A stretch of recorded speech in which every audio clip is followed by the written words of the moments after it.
As much as I've harped on Tim for, skipping town, leaving me out to dry to do the morning show, he's left me with some fantastic guests, veterans of the show, Josh and Abby from Clean North. Guys, how are you doing? Welcome back. Fantastic. Happy to be here. Are you guys tired of being here yet? You guys? Oh, God, It's always a blast being here. soaking in the cameras and the lights and all that good stuff. But what has Clean North been up to lately? Well, today we're here to talk about community gardens. And the good news about this is Sault Ste. Marie has an incredibly vibrant community garden scene, which is very exciting for me because I'm not just a Clean North volunteer, I'm also an avid gardener. And so is Josh. Yes. I guess I should start off by telling you what a community garden is. So what a community garden is it's a collective of where a whole bunch of garden beds are, and people can rent a bed for a nominal fee. It's usually in Sault Ste. Marie, it's $20 for the year. For the entire year, $20 for the year. And you can grow produce in usually around a 4-foot by 10-foot bed. And it's wonderful because it's fantastic for people who live in apartments or people who live in community living Algoma homes. Right, I never thought of it that way. Don't have any, have a very shady yard. There's all kinds of different reasons to rent a community garden bed. So Sault Ste. Marie has 4 community gardens. There's 2 in the East End at churches, Emmanuel and Emmaus. There's the Etienne Brule Garden at Etienne Brule School, and then there's the grand old dame of community gardens in Sault Ste. Marie, Forest Heights, which is huge. It has more than 70 beds, and that's centrally located. See, I had no idea that community gardens were even a thing implemented into the community, so I'm sure there's a few people watching right now that are probably in the same boat. How long has Sault Ste. Marie had the community gardens? It started at Forest Heights started about 15 years ago, but they were initially at Allard Street, so more people may be familiar with the name Allard Street Community Garden, but then they moved, so they're called Forest Heights. So for people that are joining the community gardens, I know there's a donation portion of it if they're looking to grow some produce. Can you tell us a little bit about that? Yeah, so we are proponents of Clean North, are proponents of the Grow a Row program. Yeah, if you just want to point it at that camera, actually, that would be awesome. So what Grow is, it's an opportunity for people who are growing produce at a community garden to save a row of their garden for the people who are in need in the community. Right, for the food banks, the St. Vincent's Place, the Pauline's Places of Sault Ste. Marie. So if you're growing at home, you can also donate. So if you're interested in donating, you can contact the Food Bank Farm or Harvest Algoma and sign up to donate. And there's 2 different places you can drop off produce, and those are the farmers markets, Mill Market and Algoma Farmers Market. At the end of their Saturday hours, you can drop off produce, and there'll be somebody there to collect it and distribute it. And Josh, you were telling me you've been with Clean North since grade 11. You had your co-op there, and you just kind of got sucked in, loving what you're doing. Yeah, loving what I'm doing. So what's your involvement here with the community gardens? So I actually have 3 community gardens. Okay, wow. So I'm at Forest Heights, I'm at Emmaus, and I have 3 beds at St. Mary's, which is kind of not a community garden, but I just got involved with that. Right. But I'm still going to be donating to Grow a Row some of my potatoes,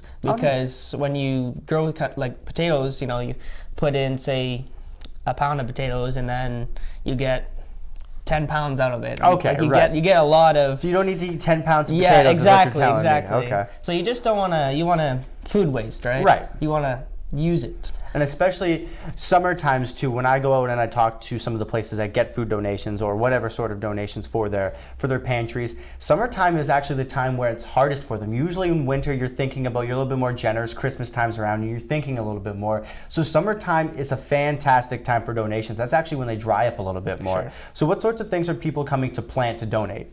Anything. I mean, it's really fun being in a community garden because you'll see all kinds of different things that people are planting. So like say you see something you don't know, and then the gardener's there and you can talk to them about it, get some tips and tricks. Myself, I'm growing all kinds of stuff. So like my St. Mary's breads are potatoes. I'm growing cucumbers, snap peas, tomatoes, squash, and cucumbers. I think, did I say that? Yeah, yes, okay, yes. Yeah, so I'm just growing a whole bunch of stuff because in those different kinds of beds. So when you go to the community garden and you're signed up, do you just show up with seeds, or do you need to bring your own dirt, or what do you need to know before you actually go? It depends on the garden. Okay. So I'm on the garden team at the Emmanuel Community Garden, and we are just in our 2nd season. And we built 21 beds. 5 of them are accessible, which means they're double height for people who are in wheelchairs and things like that. What? No way. That's awesome. Awesome. And we have several beds with community living Algoma people growing things, and Girl Guides and Pathfinders. But anyway, so we provide the initial soil, and the city provides water through the fire hall next door, and from then they're on their own. We're fortunate at our garden to get lots of donations of seeds, so we're able to give our gardeners a lot of seeds. But it really depends on the garden. But you're pretty much responsible for keeping your soil bed filled, for seeds, for maintenance, for making sure your garden is watered, those kinds of things. And you can bring your own compost and stuff like that. Oh, too. no way. Yeah. There's actually space that people can keep their compost there? Yeah. Well, it depends on the garden. Like okay. I know Emmaus has compost in the back there. Okay, cool. But compost is really good for gardens. So I know there's a lot of people who like using it. So if you want to, the option's there, essentially. Yeah. And one thing that I'd like to say is that, this is really important in terms of helping to get fresh, healthy food to people in need. Right. And when you think about the fact that Walmart downtown closed, people maybe have heard of the term food deserts, where the people who really are struggling to feed their families sometimes have the hardest time getting access to fresh food because grocery stores are not located near them. So the Grow a Row program, the Food Bank Farm, Harvest Algoma, all those initiatives help address that. And so we really do encourage people, if they have extra produce, to donate, because it serves an important need in our community. I actually heard that you know how in schools, like the kids, they get fruits and vegetables, right? Those packages. The breakfast programs or whatever different sorts of things. Yeah. In the summer, the kids don't get all that kind of food because, some people might not be able to afford it. Yeah. Or like just kind of stuff like that. Like Walmart closing is huge. There's no grocery store downtown now. So I know Harvest Algoma has this program where they're donating fruits and veggie snacks to summer programs like summer camps and all kinds of stuff like that. There's all kinds of amazing stuff going on in Sault Ste. Marie. Homegrown, healthy stuff for the kids. Yes, and we would like to encourage others. There's no community garden in the north side or in the west side, so if anybody else would like to start a community garden, they're welcome to contact me through the Common Ground at Emmanuel Community Garden. You can find it online. Or contact Clean North, we can hook you up, or there is a community garden network in Sault Ste. Marie, you can talk to them, but we would like to see more community gardens. And what about for people that do want to get involved with community garden, maybe one that's already set? How do they get involved? Do they call you? Do they send you a message? What do they do?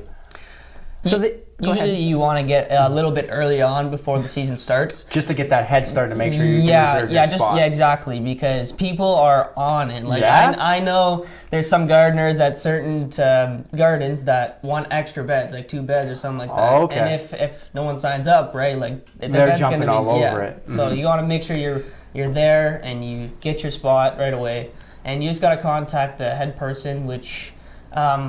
I don't know. I think you can find the information somewhere. Actually, it's on the city website. There's a list. It's a local food. I think it's called the local food page. So the Community Garden Network works with a contact at the city to maintain a page that has information about all the community gardens. Would you happen to know the URL of it, the actual website name? I'm sorry. Not off the top. Clean North, you got Google. It can't be too hard, guys. Yes. Well, I'll tell you what, we'll put that on the front page of the Clean North website, the contact information for all the community gardens. Perfect. And I know you quickly wanted to plug your rain barrels and your mulch. We only have couple seconds left, so I'll give you the time to shine then. Sure. One of the things that Clean North does to support... That's my gift to you. Really? That's one of my things that Clean North does. Lunch. Yep, right there. I'm saving to support community gardens is we provide rain barrels at a very good cost that we make ourselves, and Christmas tree mulch. So those are both really helpful at community gardens. Perfect. Guys, you've got a lot of information here today, so get moving. Make sure on this Wellness Wednesday you're thinking a little conscientious of the environment. There will be more Mornings with Luann and Tim and a little bit of me right after this.